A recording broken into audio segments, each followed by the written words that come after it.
Assalamualaikum warahmatullahi wabarakatuh. Saya dari daerah Mafat Aceh. Jadi kami ingin memperlihatkan cara pengambilan air kolang-kaling. Ayo, mari.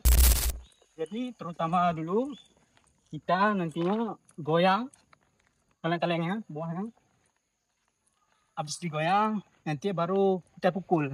Nah, caranya. Habis itu lama seminggu kita pukul lah, sekitar seminggu. Habis itu nanti baru keluar airnya. Tengok ke atas, yang di sana buktinya itu sudah lama dipukul, itu sekitar seminggu. Itu karena sudah diambil tadi, makanya tinggal sedikit lagi. Wow.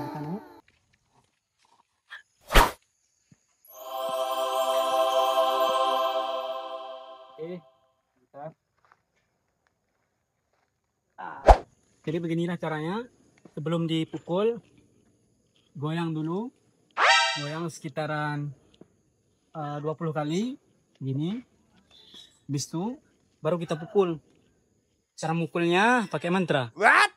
Kata orang pakai mantra, kita mantranya cuma Allahumma sholli ala sayyidina Muhammad wa ala ali sayyidina Muhammad. Ya kayak gini caranya. Tuh. Sekali, dua, habis itu 3 kali, habis itu begitu terus sampai 100 kali. Nanti habis itu sampai seminggu kemudian baru kita potong dari sini. Potong dari sini beginilah jadinya. Ini sudah dipotong seminggu kemudian. Karena tadi nggak ada banyak airnya karena udah diambil tadi. Makanya tinggal sedikit lagi airnya.